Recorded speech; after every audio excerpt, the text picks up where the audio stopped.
What's up, everyone? It's NFL Week 5, and this is the Gameplan DFS and Bets show with the GOAT himself, top 10 DFS player in the world, professional sports bettor extraordinaire, John Sensational Alessio. What's up, my man? What's going on?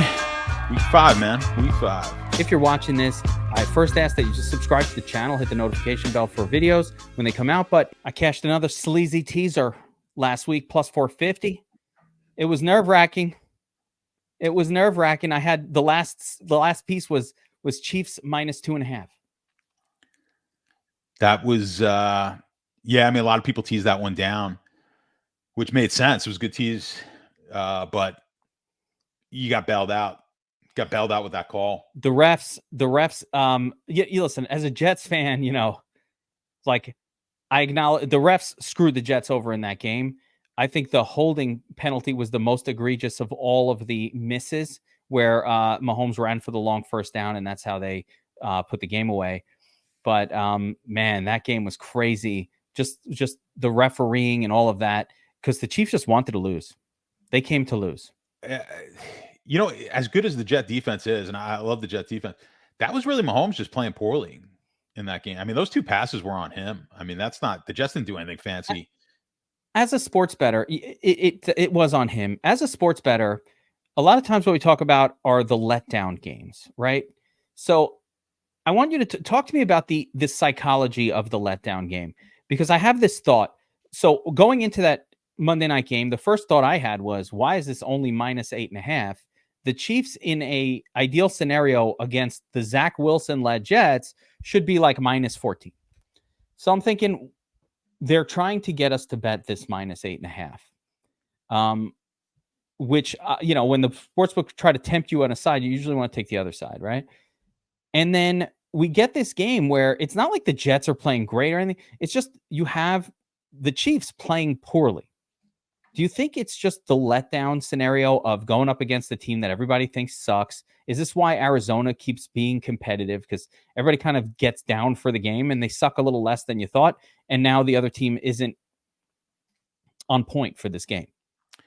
I don't think so. I mean, that in the NFL, that doesn't really happen as often as, let's say, in college. Like college, you'll get something you want to always look at in college is like that sandwich game where they play a rival this week. Next week they play, the Northwest Southeast state, and they're 50-point favorites, and then they get the big rivalry game after that to kind of sandwich it in.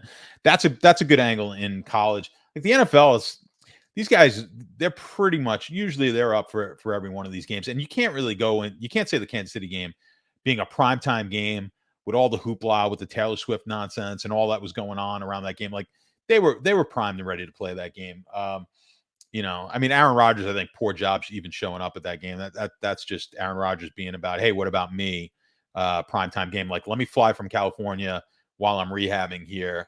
Let me get a special okay from my doctor to fly so that my face could be on television, because I know there's going to be a lot of people watching this game. So that was a little, like, you're not part of, you were part of the team for 4 plays.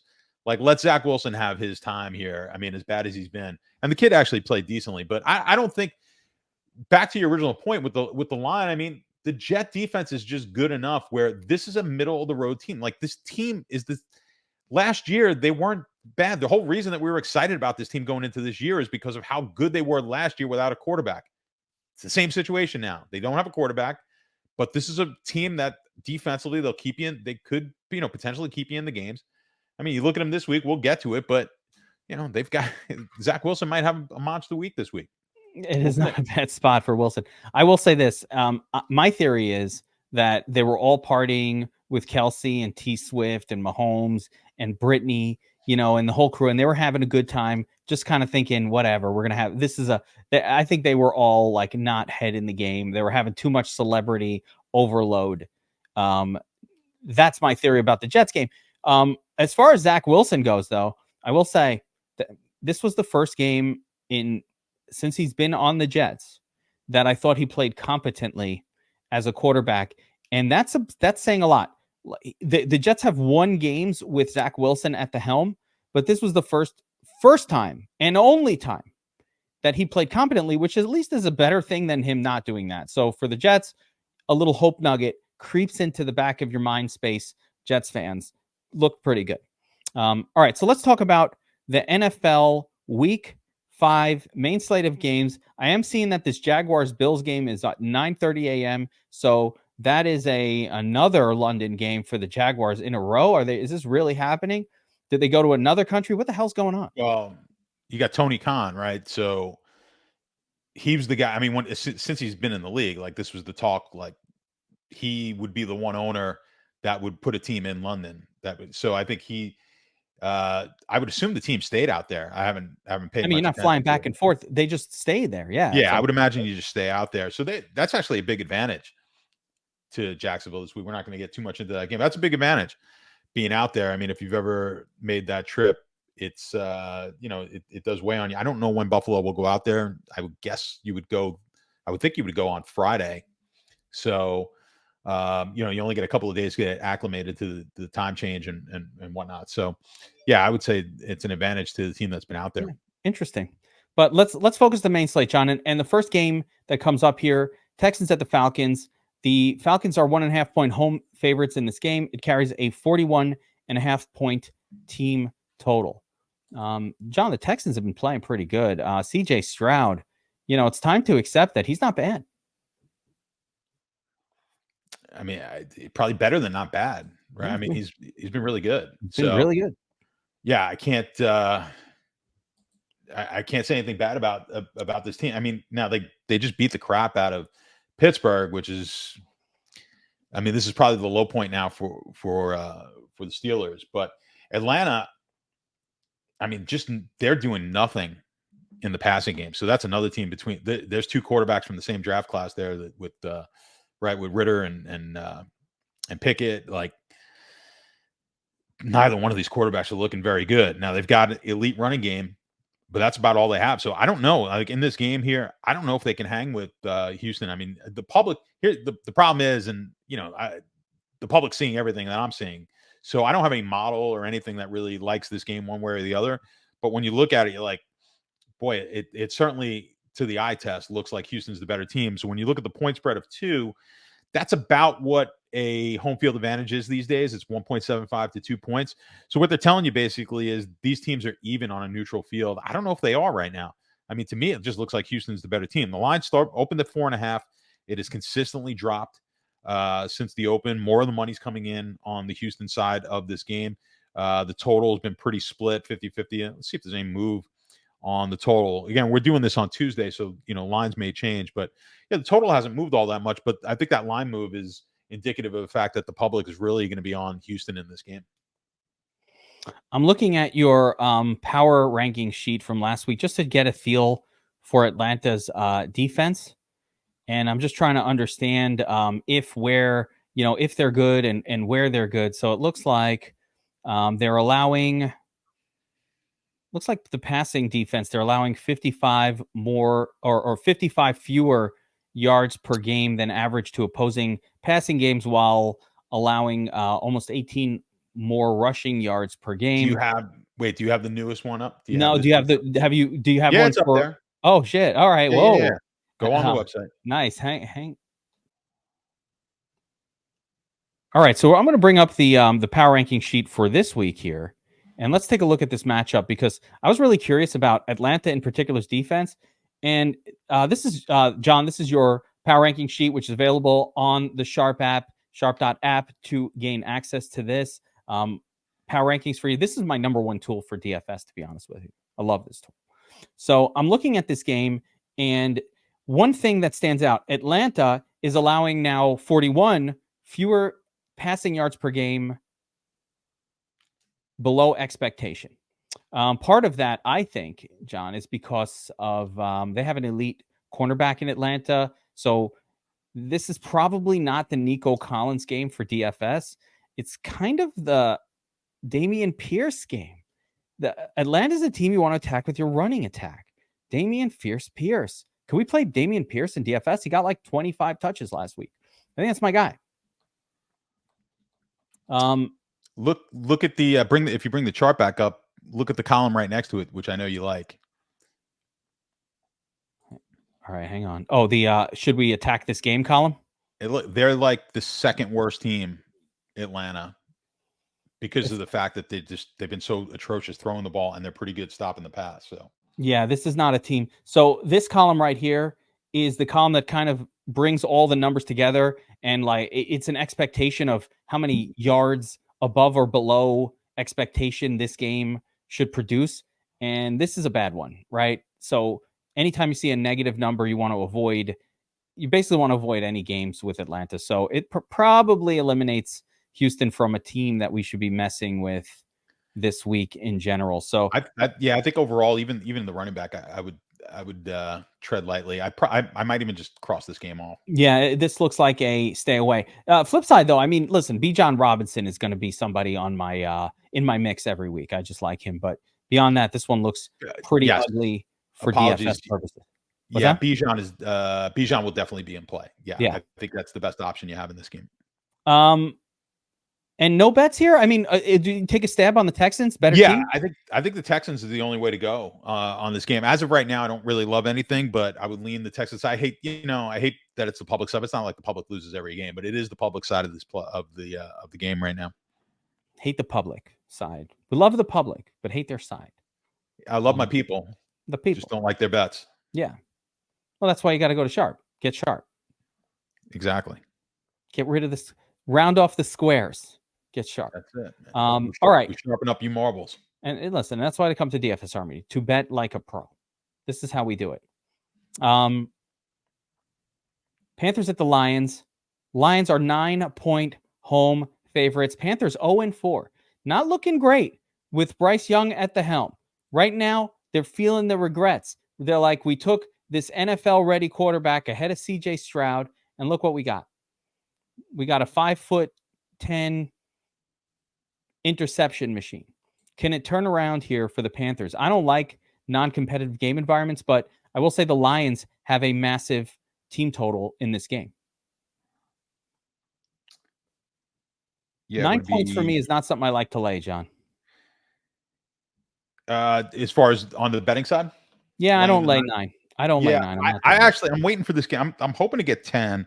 You can get 9.5 in subset. If I can get 10, I'd actually jump on the Carolina side of this one. So I'm kind of waiting out. I'm watching the line, and it has not hit 10 as far as I've seen yet.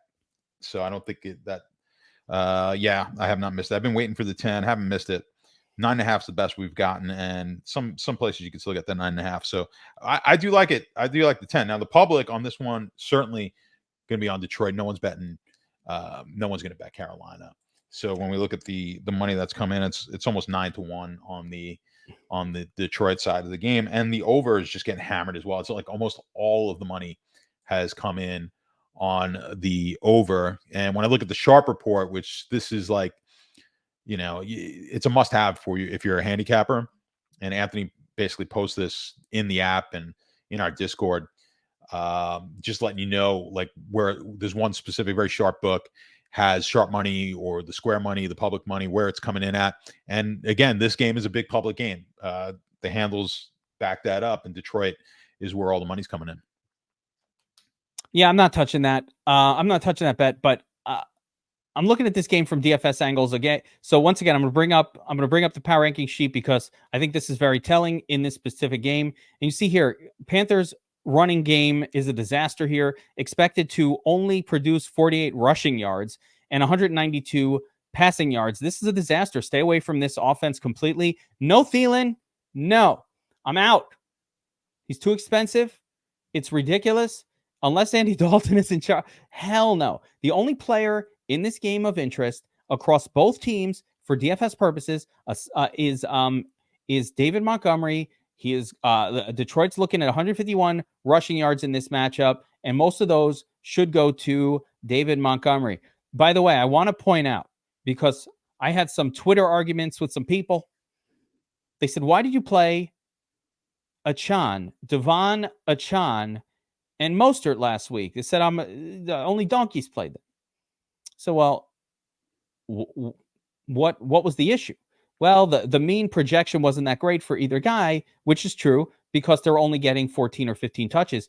But the the power ranking sheet was very clear on that game. It predicted Miami 190 rushing yards. Now, they didn't get the 190. They got close. They didn't get the 190 because they lost and they got kind of blown out a little bit. But the power ranking sheet identifies the best spots. 151 yards for Detroit this week. And wait, we got Giants Miami coming up as well. So you're going to see another really good spot. But that's where I was like, wow, okay, 190 yards has got to go to someone, not a running quarterback. So these metrics are extremely predictive. 48 rushing yards for Carolina. I don't like it. The only play here is Montgomery on the DFS side. I'm not even touching the passing game for Detroit at all in this one. All right, next up, we have the Giants at the Dolphins. And John, the Giants made a mess of themselves on Monday Night Football. It was disgusting. I don't know what happened to their offensive line, but you should know that Seattle is not a good rushing football team. And I think they got 9 sacks in the game. It was crazy. So now they're going down to Miami, and it looks like a sheep to the slaughter. This is going to be, now I don't know how to turn it around, whatever, but this doesn't look good on paper. Dolphins are 10.5 point home favorites for this game. The game total is a solid 49.5, but it's all expected to be Miami just pouring the points on. John, could we get another 70-pointer? Could we get another situation where Mostert and Achane both crush it? 70, I'm not going to predict that, but why can't they get to 40? I mean, yeah, the Giant. The Giant defense didn't actually play all that bad last night. Like both defenses for both teams obviously played well. But it was one of those games where Seattle didn't really need to do anything. I mean, the game was just the Giants had no chance in that game, but they didn't give up any yards really. The Giants, but Seattle's not that good of an offense, so it's like, yeah, but see, you kind of expected some offense in that game last night because the Giant defense isn't very good. I mean, Arizona torched them. And Seattle's basically given up a ton of points to every team that they've played, just about, right? So that was just an unusual game.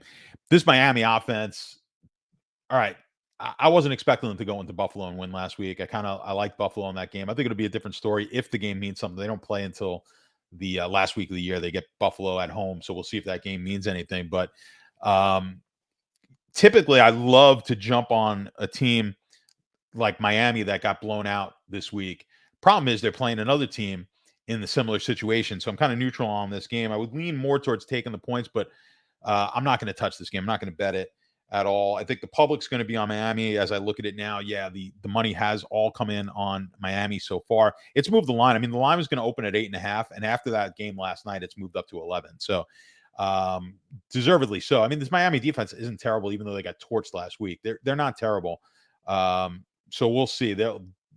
It could get ugly if they don't solve that offensive line. It was just a terrible game. I thought we'd get a good game last night, get a little offense. These primetime games, for the most part, have sucked, and that one was no better. So we'll see. But yeah, the Giants have a short week to get this thing figured out on the offensive line, or are they going to get run out of the building against Miami? So like I said, the total has been going higher. The money is coming in on the over as well. So that went up from 47.5 to 49.5. So basically Miami and the over, that's where all the money's coming in. This is one of the easiest teasers of the week. For me, I'm just going to combine it up with, here's how I like to win, right? I don't like to challenge myself or prove this or that. John, I like winning. I know that might not appeal to everybody, but that's just how I am. So instead of worrying about whether Miami's going to cover 10.5 and getting burned by the Lions, are they going to cover the full 9 points? I'm going to tease both of these down 7 points. We'll get them. I might have to find the right book for this Dolphins so I can get it down to about 3. And I'm going to lock in a win. I'm going to lock in a plus 120 win. Why not just take the easy money? No respect for the teaser. You got no respect for the teaser. I can see it in your eyes. I like teasers in certain. No, I like teasers in certain spots. You don't respect the tease. Yeah, I don't know if I love the teaser here, but that's okay. I think we've learned by watching enough of these NFL games. Last week kind of went to script. But man, the week before it didn't, and there'll be a few more weeks that don't. So you're gonna get burned. You're gonna get burned. But yeah, I mean, should Miami cover 3? Absolutely. But depends on what you're going to put it with. So we'll see. Yeah, but I feel really, really good that Miami's covering 3, 4, even 5. You put that within 7, they're covering it, in my opinion. So you don't even need to get crazy with that one. I think that's a comfortable game to tease. And again, I want to talk the DFS angles here real quick because I didn't. So I'm going right back to Mostert, Achan. I'm not really sure which one of those guys is the better one. They're both priced up to an uncomfortable level in DFS, which means ownership will not be exploding on either guy. But if the Giants play like they did or anywhere near how badly they did, and they just keep giving the Dolphins offense opportunities,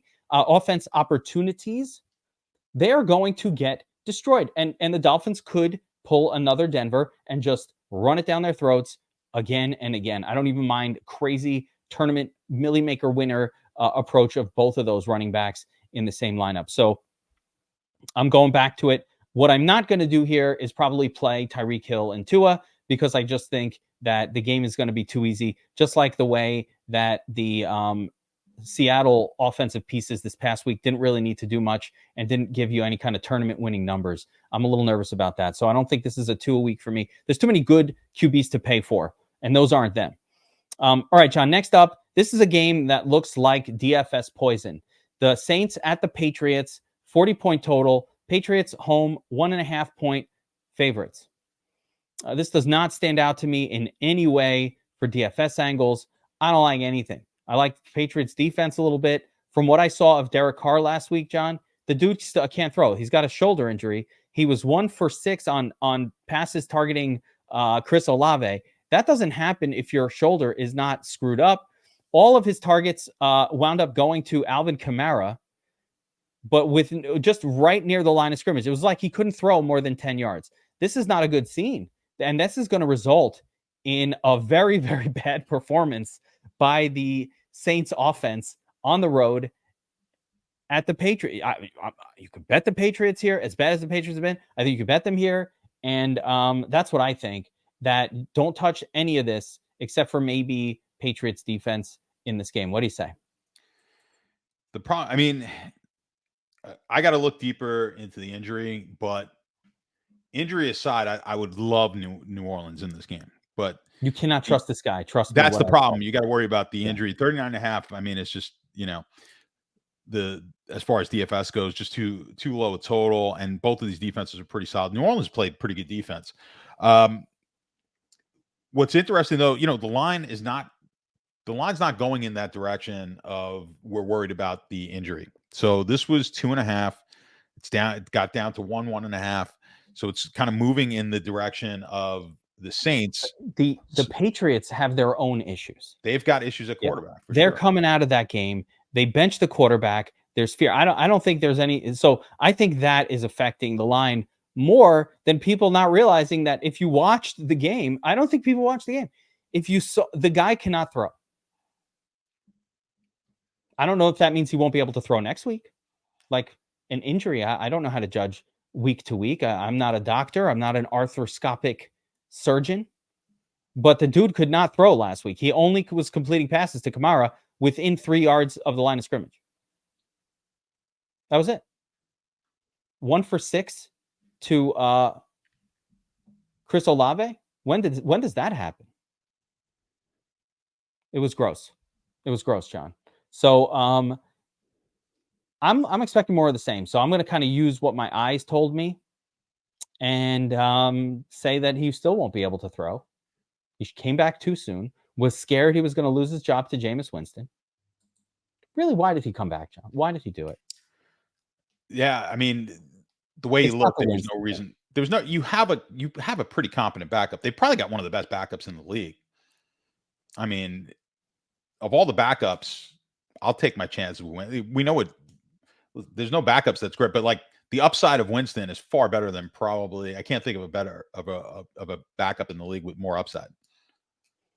Yeah, so he'd been fine. I don't think he's quite honestly not really different than Derek Carr. So I thought that was kind of weird. But you can't ignore the stat lines and just what you saw with your eyes. So for me, it's the Saints. But as a DFS play, I'm moving on. Reminder: you are watching the Game Plan DFS and Bets show with John Sensational Alessia, Chief Content Officer over at the Sharp app, sharp.app. If you want to check out Sharp app, get all the betting tools, the Proptimizer. The Proptimizer's been fire. By the way, I popped open the Proptimizer last night. I'm looking for a prop bet. The first thing that came up was Wan'Dale Robinson over 20 receiving yards. I think we hit it in the first quarter. It was you talk about sweating out a bet. The prop said 33. The projection said 33. The prop was at 20. I jumped in the channel. I'm like, boom, hit it. The other one was the over on. Actually, that was the only one. That was the only one from last night. But it's popping up number one on the sheet. Easy money, and that's what the top props, the Proptimizer has been doing. So if you want to check that out, code DFSA 23 gets you 20% off. I think it's DFSA 23, but link in the description below. Just click the link and go to sharp.app to get signed up right now. Okay. Ravens at the Steelers. The Ravens, 3.5-point road favorites, facing a Steelers team coming off a beating that they took from the Texans. Ravens looked pretty good last week against the Dorian Thompson, Ocasio-Cortez led or who the hell, DTF. DT. Dorian Thompson Finnegan, whatever the hell his name was. DTF, yeah. Is it DTF? Preseason superstar. That was one of the, on this show last week, I said I love the Ravens at +3. We had the Ravens. Yeah, we both had the Ravens last week +3 and wound up being a real good line after Watson was out. But yeah. I mean, you talk about a no sweat. 5 minutes into the game, I'm like, I'm glad I took it +3 while we were doing the show. Like simultaneous, I took the bet because I loved it as we talked about it. Then later in the week, I saw it move to 1.5, and I'm like, you know what? I'm taking more. And I doubled down on it. And then, of course, with the Watson out news, the line changed to, minus. So I was like, all right, we got that one, beat that closing line. But that was obviously a little bit of luck. Every once in a while, it works on our side. So this week, we got the Ravens at the Steelers. And you think the Steelers can turn it around against the solid Ravens defense? This is one of those guys. I love those games coming. I love the team coming off a blowout win against a team off the blowout loss. I kind of I always like that angle. So I like the 3.5 in this game. We should see Trubisky, I believe. I'm actually hoping they'll be better with Trubisky. I mean, the Pickett's just been, I think it's tough to say, but Wilson has taken a step up, and Pickett might be the worst quarterback down with Ritter, starting quarterback in football now. I think you'd have a hard time saying he's not. So it's Bryce Young. We can't forget about Bryce. Well, I'm not going to throw Bryce Young in there yet because of the give him a chance. But a guy who's actually played now some games, it's Pickett. Yeah, Bryce Young has not played well as of yet, but he's still a rookie. We'll give him some time. But Kenny Pickett, 4 touchdowns, 4 interceptions on the season, a 76.3 QBR, which is horrible. It's pretty bad. Wilson was actually below that, I think, but last week he had a good week, so he probably jumped it. But yeah, it's just one of those. This is one of those handicapper things. Like the average public's never going to believe why you would ever take Pittsburgh in this game, but this is kind of a good angle to jump on them plus the 3.5. Believe it or not, the money's on the money's come in on Pittsburgh so far.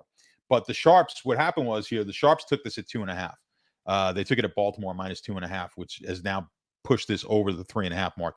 You won't see any more sharp money come in at 3.5 minus the 3.5. So you may see some sharps dabble here at the 3. As a matter of fact, on the Sharp report, we've also got a column for the sports book, and that lets you know what the sports book needs. Now, typically you'd want to be on the side of the sports book, but what we show here is actually you really want to fade the plays that show up on here because it's a very sharp book.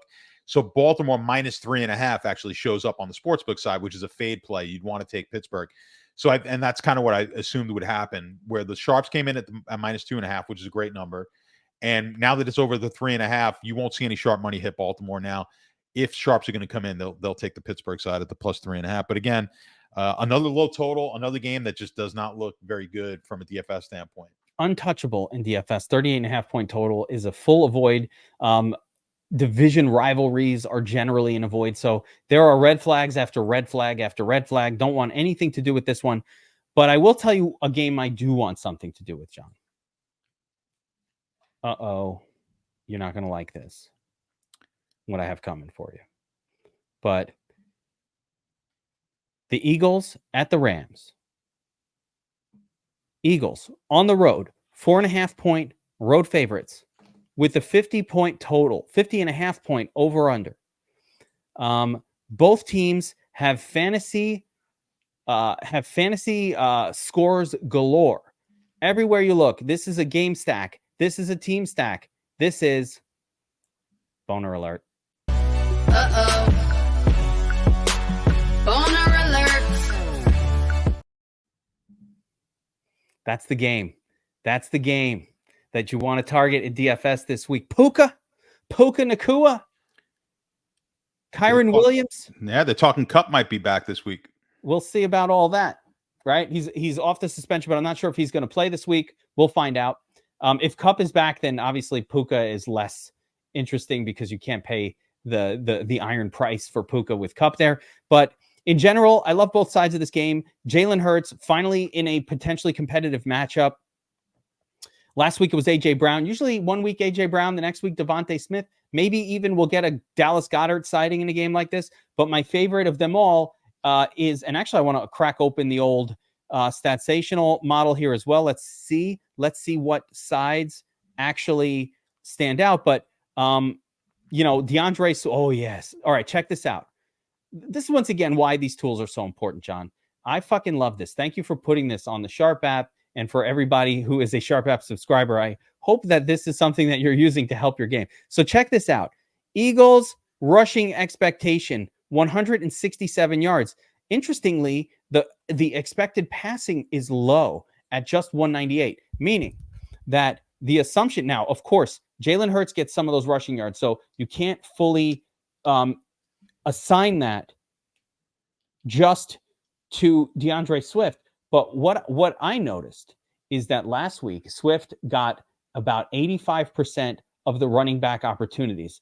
So no longer is this some sort of a 50-50 split with Gainwell or anything like that.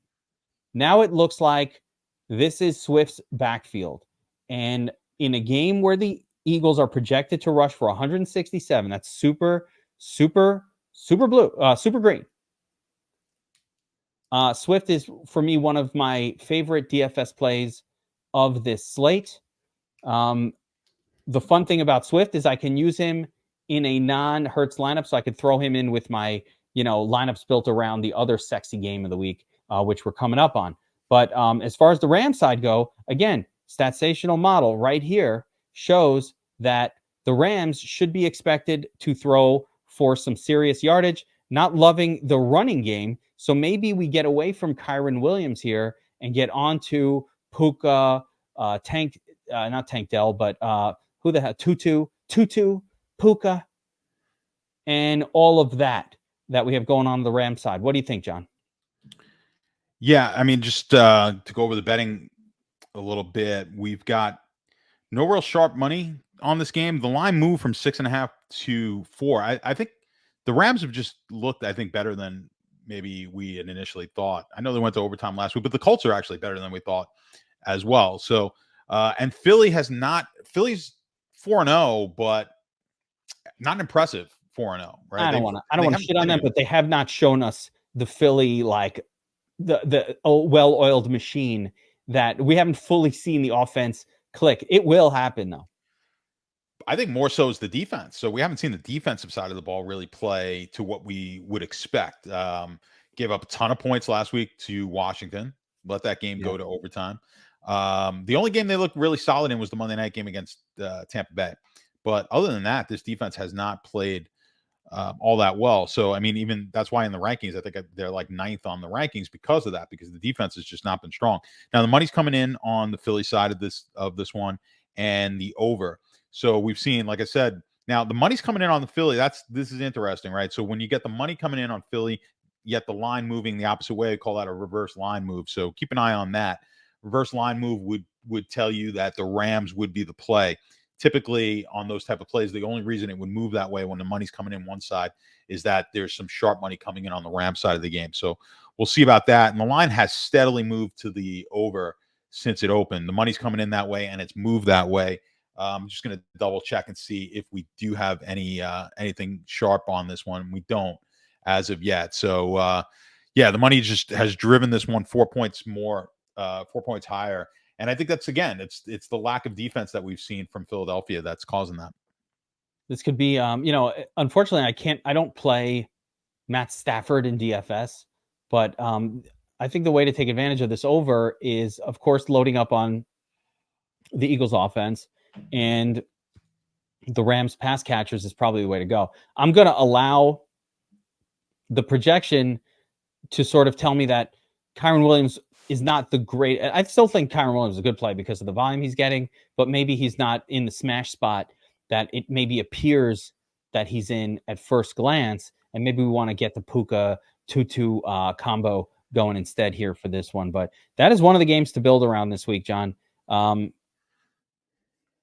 I don't know if I could stomach taking the Rams, but I think you're probably right, and that's the correct side for this game. I will not make a play on that.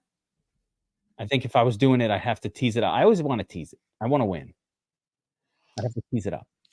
Again, it's interesting. I don't think the public would necessarily view it that way. Oh, actually, the Rams do pop up. Interesting. The Rams are popping up on the sportsbook side, which is a fade. So it's like the Philly right now. Philly side, we like to fade that side. So Philly would be the play, but I still like the Rams myself a little bit. But again, I'm not conflicting signals. Probably won't be a play. Yeah, no bet. Conflicting. Yeah. Too many conflicting signals there. I don't look at, again, take the home field advantage. Actually, I was looking at it the wrong way. All right, forget that point. So what they're basically telling you is this is a 6 point. That Philly's 6 point better than the Rams, which that makes sense to me. I was about to flip it the other way, and I'm like, that would be interesting that they're only 2, but 6 points is probably about right. They're in probably the home field, you said it's about 2 nowadays, yeah. 1.5 to 2. So yeah, that sounds about right. Let's move on. Afternoon contest. I actually have an interesting take on this game, and I'm really curious about your opinion. So it's the Bengals at the Cardinals. The Bengals are -3 on the road here. Cardinals at home +3. Both teams are 1-3. Joe Burrow really failed miserably against the Titans, who are a team that usually you could throw against. So there's a lot of fear that just Burrow ain't right. He's not looking good. There is no doubt from anybody who's watching these games that he is not himself. I don't know what to make of it, John. I mean, you don't have to be an expert in the NFL to see that right now. I mean, this offense, that was a good spot for them last week, throwing the ball. Team that can't stop, just a team that's been terrible against the pass, and they've been great against the run. You figure, okay, this is the spot. It's Burrow Chase all day, and we don't get it last week. So this one's interesting. Now, Arizona's not been great on defense, but Arizona's putting points up on people. Arizona's played a lot better than certainly anyone would have expected. I mean, this was one that people had this one highlighted in survivor pools, like, okay, take Cincinnati week 5. Like, that's out the window. Like, oh my gosh, no. Yeah, no one's feeling confident on Cincinnati this week as only a 3-point favorite. So interesting with this one. We do similar situation that we're seeing where the sportsbook right now needs Cincinnati. So Arizona would be the sharper play here. Kind of makes sense. This line, like I said, the look-ahead line was 9.5 on this game. That's where we were looking. And this thing is down to 3. So it has moved quite a bit. The money's come in predominantly here on Arizona so far. And then on the total, we've seen it move all the way down to 42, got up to 45, now kind of lingering around the 44.5 side. So, yeah, I mean, I would be leaning on the Arizona side of this game. Something is definitely not right with Cincinnati and Burrow. I mean, look at the numbers. We're not really expecting much from Burrow in this game, just based on how they've looked so far this year. If you look at the returns this year, Cincinnati should be expected. Again, this is a Burrow's messed up, and one day he'll just be healthy again. But Cincinnati's expected to only pass for 220 yards, which is an anemic number for a team like Cincinnati. Only rush for 92 yards. So my big angle in this game is Arizona, and a couple of things. So I want to talk about a couple of things. We went into the season. I don't know about we. I'm going to say me, right? I'm going to take mea culpa. I'm not going to assign my mistakes on others. I went into the season thinking Arizona is going to be trash, right? A garbage team. They picked up a trash heap quarterback and just want to ride out the year and get the number one pick, right? But the players don't seem to agree with that approach. Josh Dobbs, the quarterback, has been actual good. Now, I don't know how it's happening. I don't know why, but the dude runs for 40 to 50 yards per game. He's been producing quality outcomes from Marquise Brown every single week. Zach Ertz is a thing, right? And even Michael Wilson. So this is an offense to target. And you know who the sneaky play is in this game? And the statsational sheet fully agrees. James the Terminator Conner. In this match, I have not played the Terminator all year because I don't like running backs from losing teams generally. But, you're going to give me a 182-yard rushing projection? Yeah, but now we're only in a 3-point. They've been a big dog in just about every game this year. Now it's a 3-point game. So, And I like Arizona in that. So I like Connor. I like Hollywood Brown, cheap, under 6K on FanDuel, right down close to 5K on DraftKings. I like on FanDuel, on DraftKings, Michael Wilson, 3,700, super cheap wide receiver, touchdown upside. I like this game, and I'm going to make you nuts, John. I don't mind Josh Dobbs in a stack or two this week in the Millie Maker. Yeah, I think I'm okay with it. Yeah, I mean, it's a high enough total here. I'm perfectly fine with that as well. It's crazy, but nonetheless, it's crazy. It is. You know what? The guy's been good. He's been putting up Josh Dobbs, especially look on FanDuel. The guy is like 6,600 on FanDuel. And I like DraftKings more than FanDuel. Let's be real. But FanDuel has this massive discrepancy. And he's 6,600. Last week, everybody's all excited to play Aiden O'Connell. Like all the donkeys are out there pushing Aiden O'Connell. I never seen more donkey takes than what I saw last week. I loved it. It's why we were able to dominate at DFS Army, the tournaments that came up, because we were warned not to do that. But everybody playing Aiden O'Connell and all these scrubs because they were cheap. How about playing Josh Dobbs? He's the same price, but actually been producing. That's what I think. Hey, if I'm going to play a cheap quarterback, I'm not going to play some rookie fifth rounder who sucked in college. I'd rather play this guy who has had 25 fantasy points, 3 of the first 4 weeks of the NFL season. I'll take my chances with Dobbs as the cheapie of the week, stack him up easy with Hollywood Brown or Michael Wilson or both. Rant over. I do see that the defensive numbers don't really favor Joe Mixon in this spot either, unfortunately. So I don't know if I'm going to go there with Mixon. All right. And I like a bet on the Cardinals. Might tease it up. All right. Jets at the Broncos. Broncos at home. Ooh, this line moved. Broncos at home, -1.5. John, did this line move a little bit? Were they -3 just like a couple days ago, or am I tripping? You are correct. Oh shit. Fuck yeah. Okay, so the line has moved towards the Jets. I guess the people saw the Jets play. I think what happened, John, is people saw the Jets play like mildly competent quarterback with Zach Milson at the helm. And now it's like, wait a minute, shouldn't the Jets really be favored in this game against the Broncos team that's really, really horrible? Like, I think the Jets defense should dominate the Broncos offense here. They should. I mean, this is one of the better defenses in the league. I think Denver's going to get some points up, but this is a weird game. Let's just go over like the betting aspect. Like you said, I mean, this was 3.5, kind of the look ahead line, and I think it was both ways. Like Denver didn't look all that great against Chicago. They get lucky to come away with the win. They get the late turnover in that one, and the Jets probably a little unlucky, at least not to get that game. They should have won the game. Listen, I had to bet on the Chiefs. The Jets should have won that game. They definitely could have. Definitely could have. That the holding penalty there, I think, was suspect at best. The money's coming in so far on the Jets. That line, like I said, it was 3.5 on the look ahead. It keeps coming down in the Jets' favor. The total has gone up. So this total was sub 40 and now is all the way up to 43.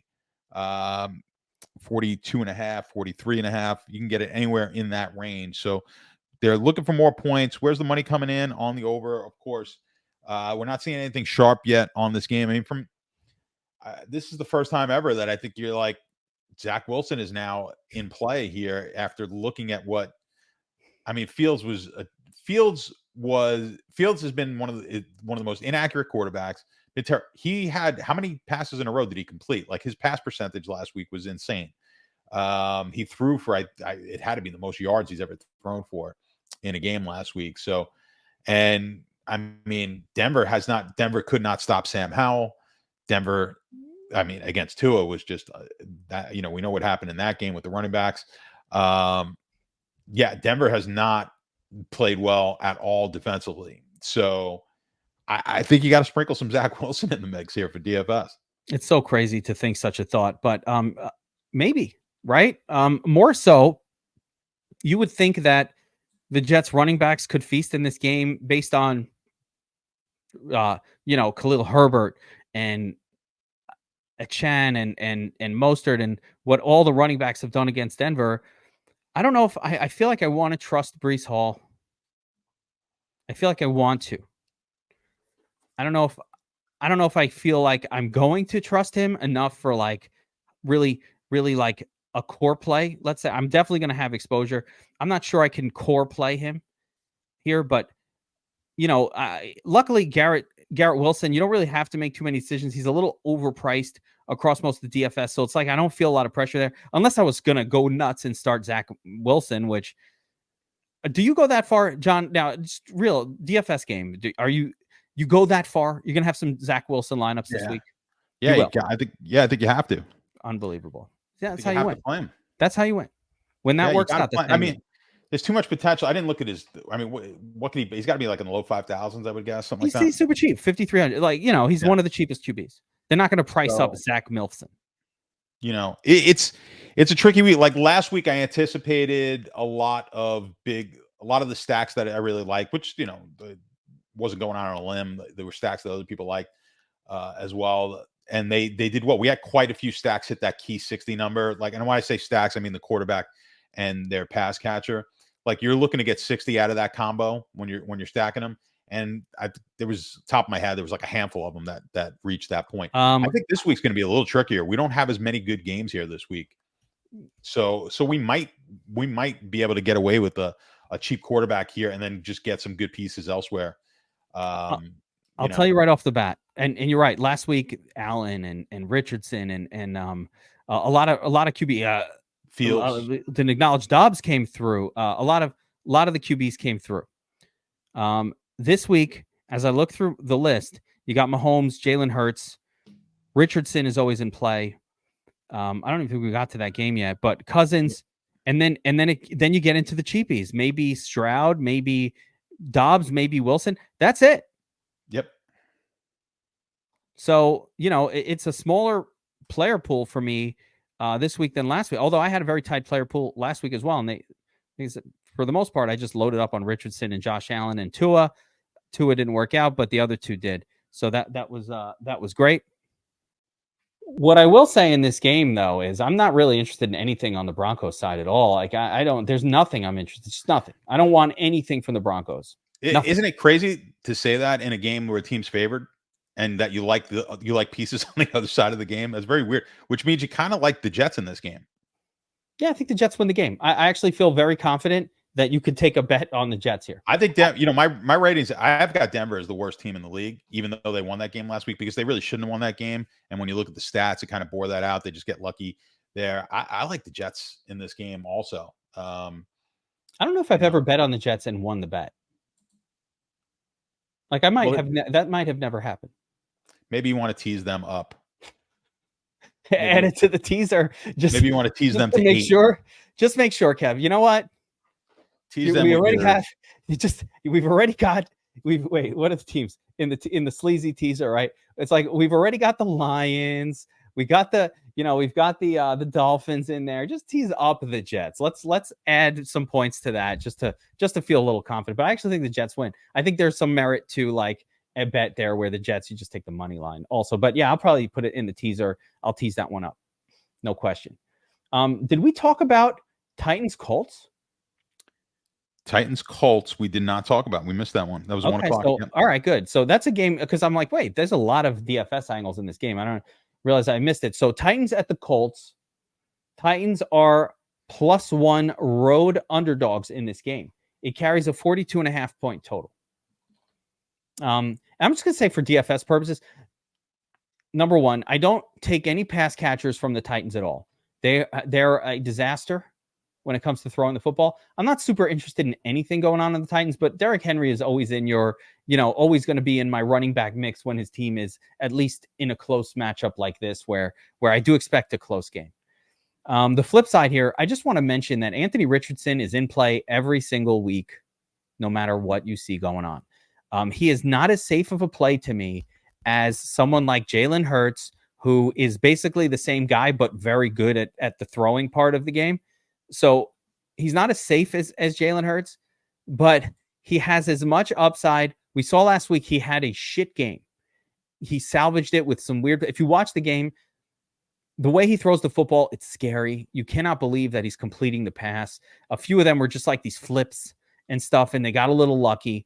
But Anthony Richardson needs to be in your player pool every single week is all I got to say. I don't think you even need to stack him at this point, but he should probably be in there. And if you needed to stack him with Pittman, I don't hate it. I got nothing on the Titans side.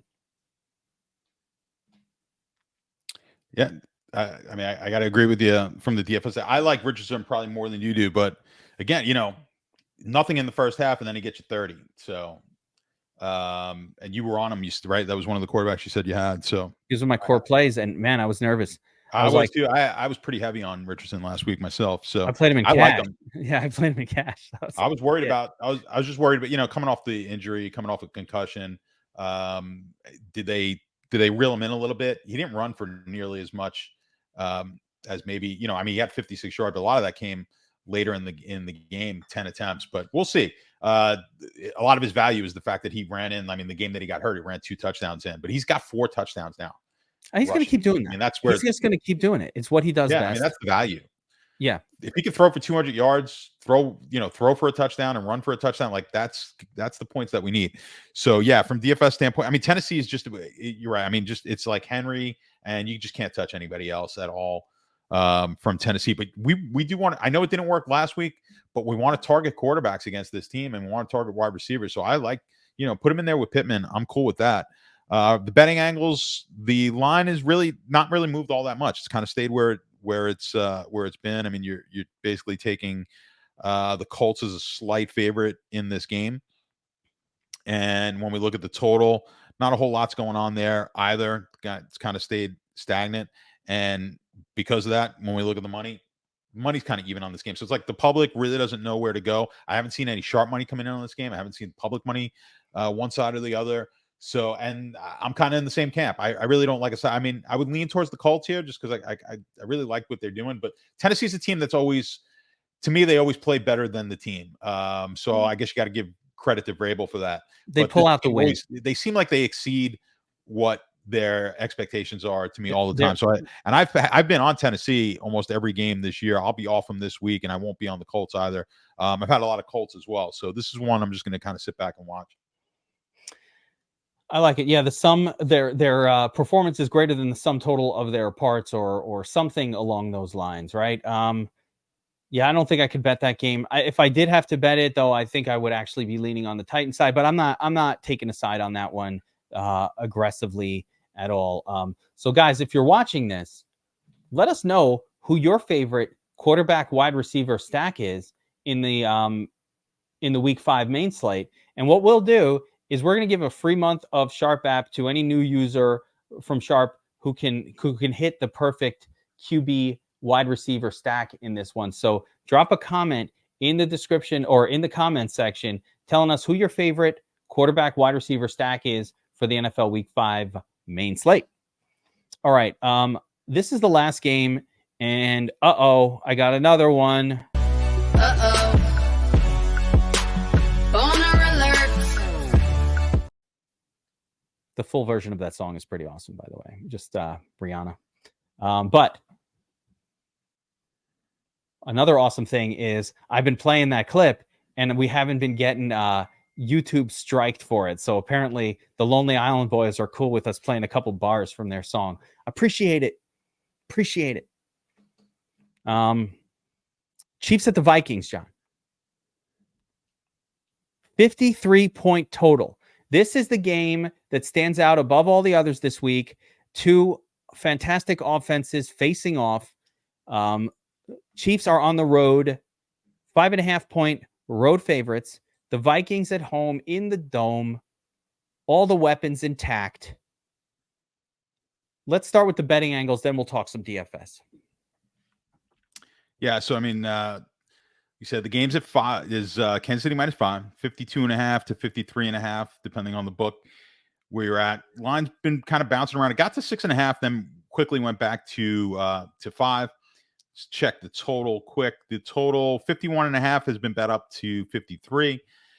The money or the actual tickets on the game coming in on Kansas City. So the public's betting Kansas City here, but the money's kind of 50-50. So I think the public obviously likes Kansas City, and I kind of agree. I wouldn't be jumping on Kansas City all that quickly. Kansas City has not impressed me yet with what they've done. Not that Minnesota's been great, but Minnesota's like the flip of what they were last year. Quickly on the total, most of the tickets and most of the money's coming in on the over. But Minnesota's the opposite of what they were last year. Minnesota, basically where I have them in the rankings is where I had them last year. And last year they were a 13-win team, and this year they're 1-3.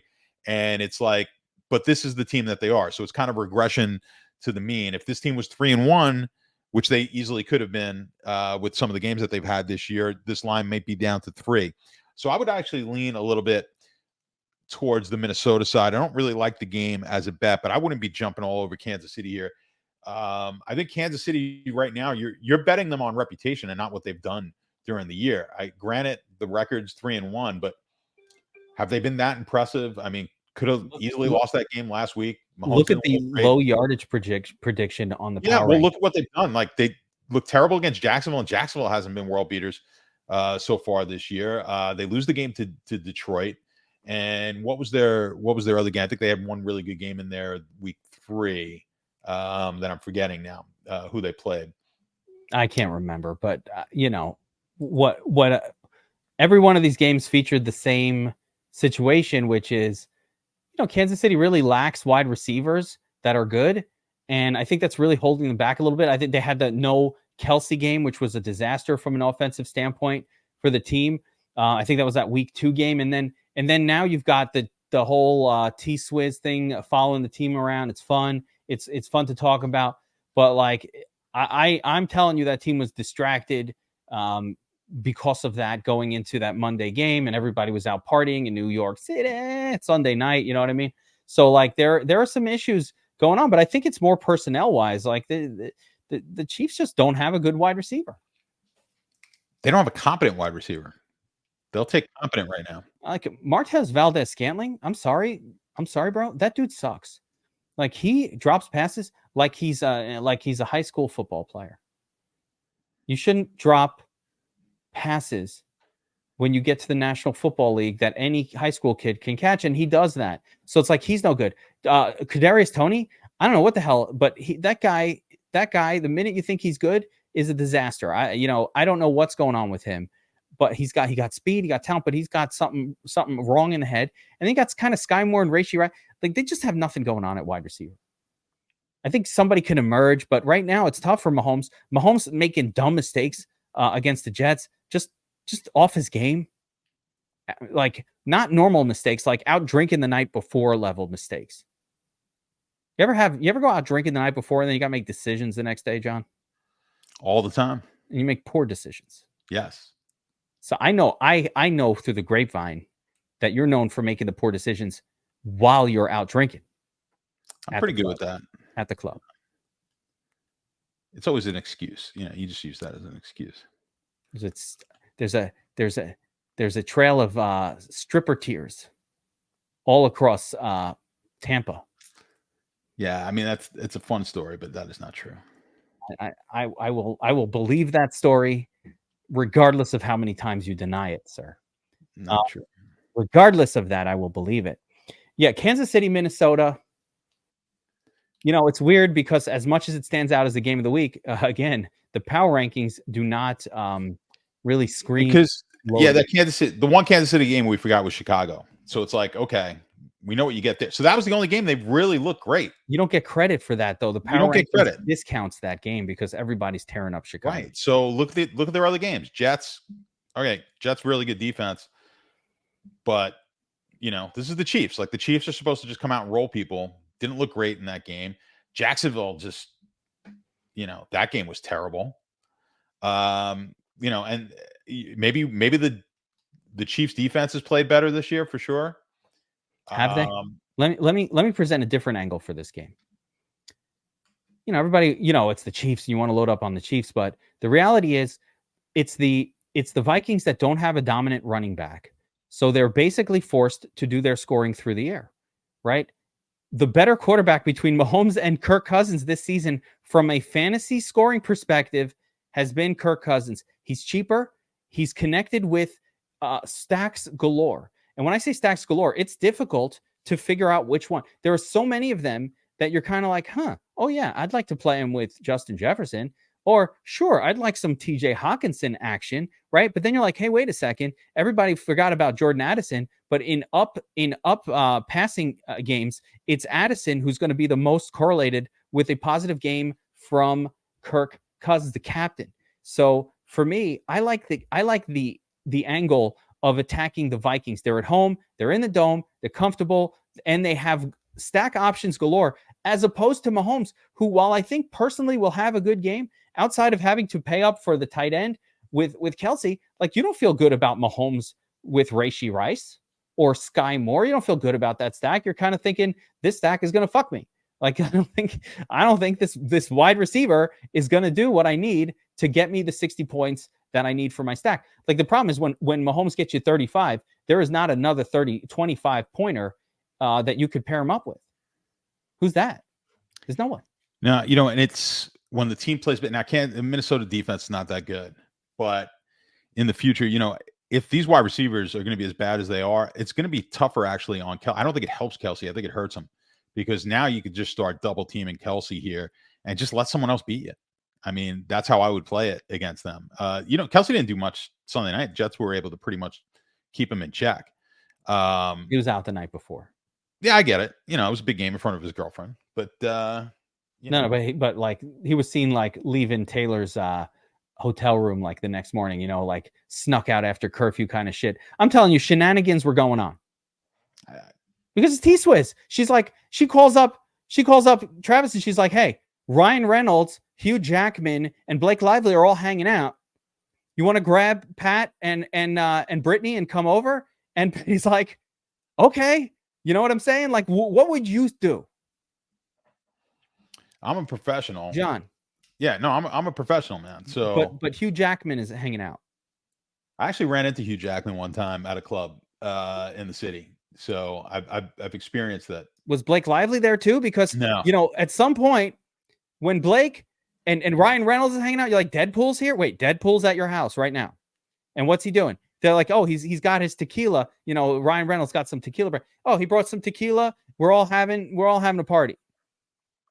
All right. Yeah, I'm coming over. Hold on a second. I'll be right over. That's what you say. You don't say no.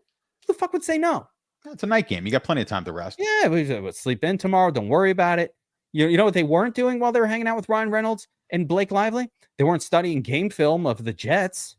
You know why? Because they're like, it's the Jets. Who the fuck needs to look at game film of Zach Wilson? Like, I already know he sucks. Let's just play the game. That's how teams let down. What is this relevant to next week? Nothing. I just wanted to share the story about Deadpool and the whole thing. My anecdote about, hey, Travis, grab Pat and Brittany and come over. Everybody's hanging out. Dude, that box, that's guy. I'm like, the amount of football that's ever been watched in that box. That box was jam packed, and I don't know if there was a full game of football amongst all of them ever been watched before. So I was tempted to call my Draftkings rep and get tickets for the game. you can't like so like the bettors are getting preferential treatment. Like even I can't get. No, I have a betting rep. I can't get. Yeah, I can't get like the Skybox for like. I wanted to get Jets Monday. Like I'm like, yeah, hook me up with some Jets Monday night. They're like, this was from FanDuel. They're like, dude, it's all going to the sports bettors and not the DFS guys. So the sports betting is like I can't put the volume in. They won't let us on the sports betting side. And they're like, yeah, which I don't blame them. They make so much more money off the sports betting guys than they do DFS guys. So the stuff I used to get, we don't really get as much anymore. They shit on the DFS player.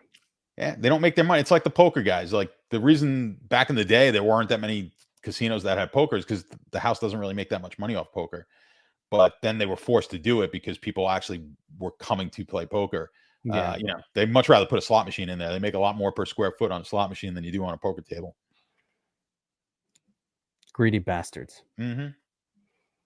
But it is a sign. It is a positive sign to follow bets from somebody who's been massively limited on most sports books. That's a good sign that you're doing something right, John. So, guys, that's going to do it for the NFL Week 5 main slate of games. If you want to follow John, if you want to tail his bets, get his DFS picks, get access to the power ranking sheet amongst all the other incredible tools, sharp.app, promo code DFSA 20.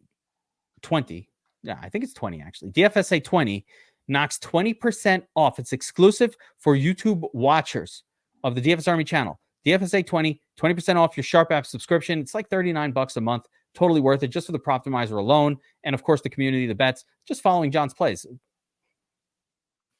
He posts all of his bets. Yeah, and if you're too in the Sharp Discord.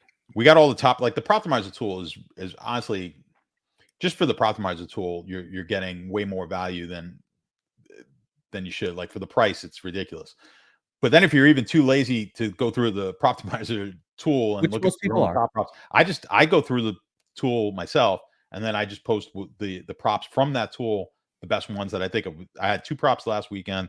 They both won fairly easily. So, they might not be the sexiest plays. I had like Chris Moore under 2.5 catches. Like nobody's playing Chris Moore. A win is a win, bro. But as long as they win, he only had 1, and it was 2.5 was the number. So we hit that one really easy. But we did have a sexy one. I guess Mark Andrews was a little bit sexier. His touchdown prop. His over on receptions. His over reception prop. Yeah. So, So we'll see. We got a prop going on today, but you guys won't hear it. It's in the MLB. By the time this is out there, they'll miss it. But if they are in the Sharp Discord, they'll get that. And of course, we have it all going on for DFS over at DFS Army as well. So if you're watching this, I first ask that you just subscribe to the channel, hit the notification bell for videos when they come out. But if you want to take your DFS to the next level, if you want to actually learn how to play DFS in the theory and use actual tools that professional bettors like and DFS players like John Statstation Alessia, who calls me when a projection is off or a player is missing. I know you're using it, and I appreciate that as well. And you want to use the tools that professional sports DFS players use.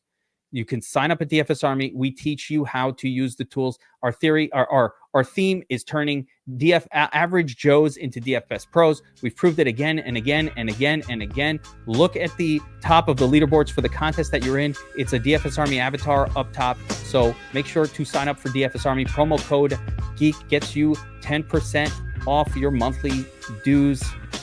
That's going to do it for the Game Plan NFL Week 5. We will see you guys next time.